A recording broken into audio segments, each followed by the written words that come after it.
जय श्री सीताराम, जय श्री राधे श्याम। कल हमने पढ़ा था, और ज्ञान हो जाने पर भी चाहे मोह ना मिटे, पर तुम श्री रामचंद्र जी के प्रतिकूल कभी ना हो, इसमें तुम्हारी सम्मति है। जगत में जो कोई ऐसा कहते हैं, वे स्वप्न में भी सुख और सुख की गति को नहीं पाएंगे। जो भी भरत जी के बारे में गलत सोचेंगे, वो कभी सुख नहीं पा सकते। कि भरत जी गलत थे, ऐसा कभी नहीं सोचना चाहिए। ऐसा कहकर माता कौशल्या ने भरत को हृदय से लगा लिया। उनके स्तनों से दूध बहने लगा और नेत्रों से प्रेमाशुओं का जल छा गया। इस प्रकार विलाप करते हुए सारी रात बैठे बैठे ही बीत गई। तब वामदेव जी और वशिष्ठ जी आए। उन्होंने सब मंत्रियों तथा महाजनों को बुलवाया। फिर मुनि वशिष्ठ जी ने परमार्थ के सुंदर समय अनुकूल वचन कहकर बहुत प्रकार से भरत जी को उपदेश दिया। वशिष्ठ जी ने कहा, हे तात, हृदय में धीरज धरो और आज जिस कार्य के करने का अवसर है उसे करो। गुरु जी के वचन सुनकर भरत जी उठे और उन्होंने सब तैयारी करने के लिए कहा। वेदों में बताई हुई विधि से राजा की देह को स्नान कराया गया और परम पवित्र विमान बनाया गया। भरत जी ने सब माताओं को चरण पकड़ पकड़ कर रखा, अर्थात प्रार्थना करके उनको सती होने से रोक लिया। वे रानियां भी श्री राम के दर्शन की अभिलाषा से रह गई। चंदन और अगर के तथा और भी अनेकों प्रकार के अपार कपूर, गुग्गल, केसर आदि सुगंध द्रव्यों के बहुत से बोझ आए। सरयू जी के तट पर सुंदर चिता रचकर बनाई गई, जो ऐसी मालूम होती थी मानो स्वर्ग की सुंदर सीढ़ी हो। इस प्रकार सब दाह क्रिया की गई और सबने विधि पूर्वक स्नान करके तिलांजलि दी। फिर वेद, स्मृति और पुराण सबका मत निश्चय करने के अनुसार भरत जी ने पिता का 10 गात्र विधान 10 दिनों के कृत्य किया। मुनि श्रेष्ठ वशिष्ठ जी ने जहां जैसी आज्ञा दी, वहां भरत जी ने सब वैसा ही हजारों प्रकार से किया। शुद्ध हो जाने पर विधि पूर्वक सब दान दिए गए। गोएं तथा घोड़े, हाथी आदि अनेक प्रकार की सवारियां, सिंहासन, गहने, कपड़े, अन्न, पृथ्वी, धन और मकान भरत जी ने दिए। भूदेव ब्राह्मण दान पाकर परिपूर्ण काम हो गए, अर्थात उनकी सारी कामनाएं अच्छी तरह से पूर्ण हो गई। पिताजी के लिए भरत जी ने जैसी करनी कही, वह लाखों मुखों से भी वर्णन नहीं की जा सकती। तब शुभ दिन शोधकर श्रेष्ठ मुनि वशिष्ठ जी आए और उन्होंने मंत्रियों तथा सब महाजनों को बुलवाया। सब लोग राजसभा में जाकर बैठ गए। तब मुनि ने भरत जी तथा शत्रुघ्न जी दोनों भाइयों को बुलवा भेजा। भरत जी की वशिष्ठ जी ने भरत जी को वशिष्ठ जी ने अपने पास बैठा लिया और नीति तथा धर्म से भरे हुए वचन कहे। पहले तो केकई ने जैसी कुटिल करनी की थी, श्रेष्ठ मुनि ने वह सारी कथा कही। फिर राजा के धर्मव्रत और सत्य की सराहना की, जिन्होंने शरीर त्याग कर प्रेम को निभाया। श्री रामचंद्र जी के गुण, शील और स्वभाव का वर्णन करते करते तो मुनिराज के नेत्रों में जल भर आया और वे शरीर से पुलकित हो गए। फिर लक्ष्मण जी और सीता जी के प्रेम की बड़ाई करते हुए ज्ञानी मुनि शोक और स्नेह में मग्न हो गए।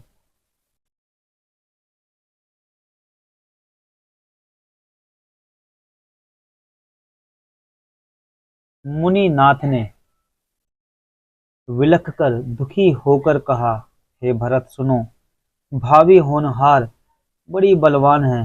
हानि लाभ, जीवन मरण और यश अपयश, ये सब विधाता के हाथ में है। ऐसा विचार कर किसे दोष दिया जाए और व्यर्थ किस पर क्रोध किया जाए। हे तात, मन में विचार करो, राजा दशरथ सोच करने के योग्य नहीं है। सोच उस ब्राह्मण का करना चाहिए जो वेद नहीं जानता और जो अपना धर्म छोड़कर विषय भोगों में लीन रहता है। उस राजा का सोच करना चाहिए जो नीति नहीं जानता और जिसको प्रजा प्राणों के समान प्रिय नहीं है। उस वेश्या का सोच करना चाहिए जो धनवान होकर भी कंजूस है और जो अतिथि सत्कार तथा शिव जी की भक्ति करने में कुशल नहीं है। उस शूद्र का सोच करना चाहिए जो ब्राह्मणों का अपमान करने वाला, बहुत बोलने वाला, मान बढ़ाई चाहने वाला और ज्ञान का घमंड रखने वाला है।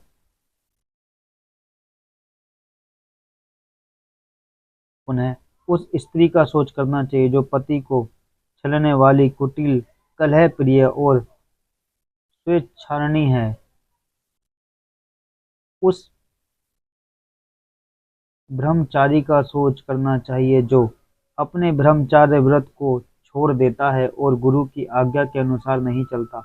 उस गृहस्थ का सोच करना चाहिए जो मोहवश कर्म मार्ग का त्याग कर देता है। उस सन्यासी का सोच करना चाहिए जो दुनिया के प्रपंचों में फंसा हुआ है और ज्ञानी और ज्ञान वैराग्य से हीन है।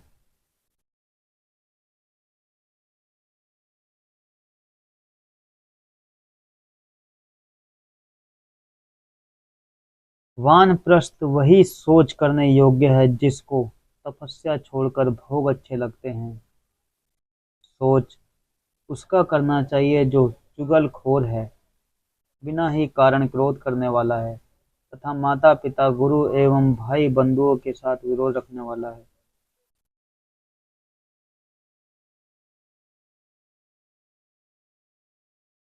सब प्रकार से उसका सोच करना चाहिए जो दूसरों का अनिष्ट करता है, अपने ही शरीर का पोषण करता है और बड़ा भारी निर्दयी है। और वह तो सभी प्रकार से सोच करने योग्य है जो छल छोड़कर हरि की भक्ति नहीं करता।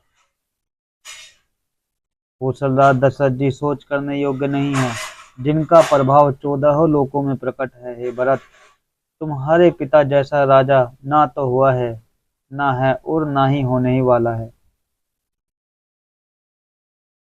ब्रह्मा, विष्णु, शिव, इंद्र और दिक्पाल सभी दशरथ जी के गुणों की कथाएं कहा करते हैं।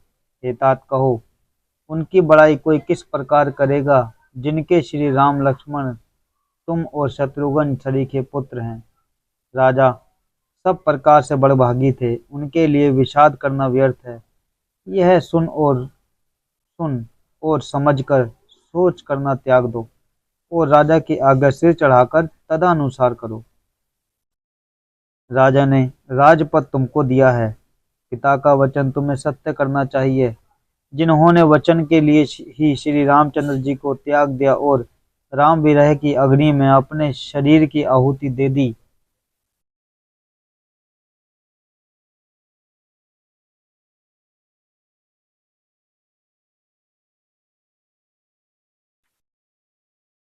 राजा को वचन प्रिय थे, प्राण प्रिय नहीं थे।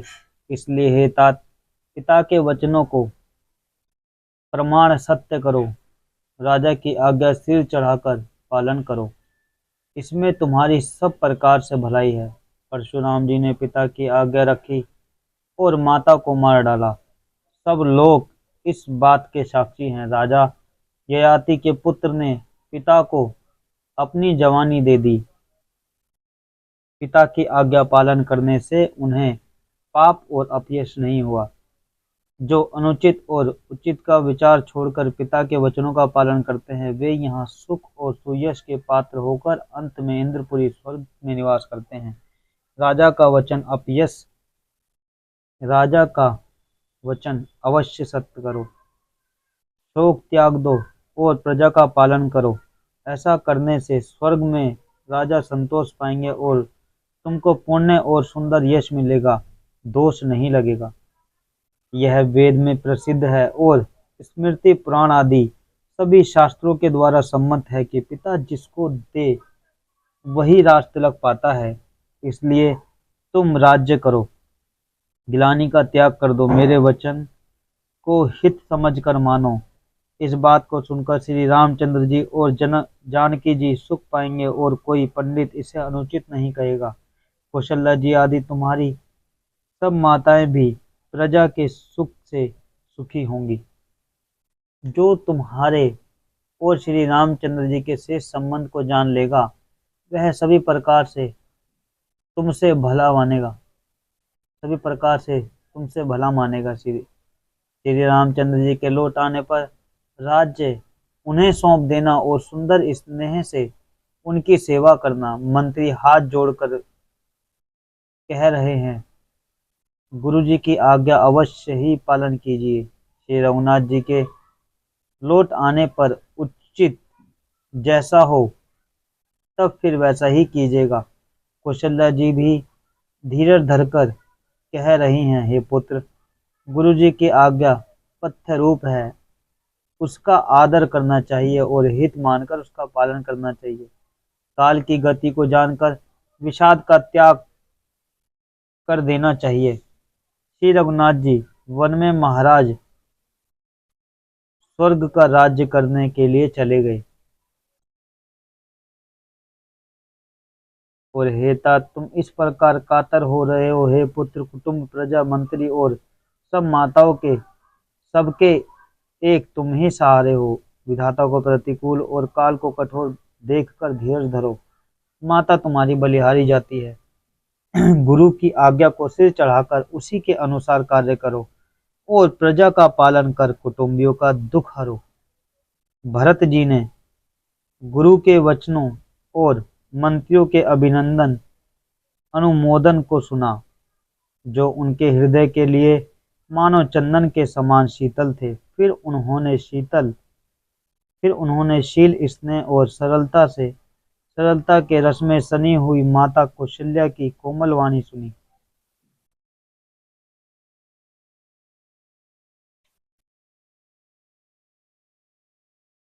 सरलता के रस में सनी हुई माता की वाणी सुनकर भरत जी व्याकुल हो गए। उनके नेत्र कमल जल अश्रु बहाकर हृदय में विरह रूपी नवीन अंकुर को सींचने लगे। नेत्रों के आंसुओं ने उनके वियोग दुख को बहुत ही बढ़ाकर उन्हें अत्यंत व्याकुल कर दिया। उनकी वह दशा देखकर उस समय सबको अपने शरीर की सुध भूल गई। तुलसीदास जी कहते हैं, स्वाभाविक प्रेम की सीमा श्री भरत जी की सब लोग आदर पूर्वक सराहना करने लगे। धैर्य की धुरी को धारण करने वाले भरत जी धीरज धरकर कमल के समान हाथों को जोड़कर वचनों को मानो अमृत में डुबोकर सबको उचित उत्तर देने लगे। गुरु जी ने मुझे सुंदर उपदेश दिया, फिर प्रजा, मंत्री आदि सभी को यही सम्मत है। माता ने भी उचित समझकर ही आज्ञा दी है और मैं भी अवश्य ही उसको सिर चढ़ाकर वैसे ही करना चाहता हूँ, क्योंकि गुरु, पिता, माता, स्वामी और सुहृद मित्र की वाणी सुनकर प्रसन्न मन से उसे अच्छी समझकर करना और मानना चाहिए। उचित अनुचित का विचार करने से धर्म जाता है और सिर पर पाप का भार चढ़ता है। आप तो मुझे वही सरल शिक्षा दे रहे हैं जिसके आचरण करने में मेरा भला हो। यद्यपि मैं इस बात को भली भांति समझता हूँ, तथापि मेरे हृदय को संतोष नहीं होता। अब आप लोग मेरी विनती सुन लीजिए और मेरी योग्यता के अनुसार मुझे शिक्षा दीजिए। मैं उत्तर दे रहा हूँ, यह अपराध क्षमा कीजिएगा। साधु पुरुष दुखी मनुष्य के दोष गुणों को नहीं गिनते। पिताजी स्वर्ग में हैं, श्री सीताराम जी वन में हैं और मुझे आप राज्य करने के लिए कह रहे हैं। इसमें आप मेरा कल्याण समझते हैं या अपना कोई बड़ा काम होने की आशा रखते हैं? मेरा कल्याण तो सीतापति श्री रामचंद्र जी की चाकरी में है, तो उसे माता की कुटिलता ने छीन लिया है। मैंने अपने मन में अनुमान करके देख लिया है कि किसी दूसरे उपाय से मेरा कल्याण नहीं है। यह शोक का समुदाय राज्य लक्ष्मण श्री रामचंद्र जी और सीता जी के चरणों को देखे बिना किस गिनती में है? इसका क्या मूल्य है? जैसे कपड़े के बिना गहनों का बोझ व्यर्थ है, वैराग्य के बिना ब्रह्म ब्रह्म विचार व्यर्थ है। रोगी शरीर के लिए नाना प्रकार के भोग व्यर्थ है। श्री हरि की भक्ति के बिना जप और योग व्यर्थ है। जीव के बिना सुंदर देह व्यर्थ है। वैसे ही श्री रघुनाथ जी के बिना मेरा सब कुछ व्यर्थ है। मुझे आज्ञा दीजिए, मैं श्री रामचंद्र जी के पास जाऊं। एक ही आंख निश्चय पूर्वक मेरा हित इसी में है और मुझे राजा बनाकर आप अपना भला चाहते हैं। यह भी आप स्नेह की जड़ता मोह के वश होकर ही कह रहे हैं। कैकई के पुत्र, कुटिल बुद्धि, राम विमुख और निर्लज मुझसे अधम के राज्य से आप मोह के वश होकर ही सुख चाहते हैं। आज हमने यहाँ तक पढ़ा, कल पढ़ेंगे आगे। जय श्री सीताराम, जय श्री राधे।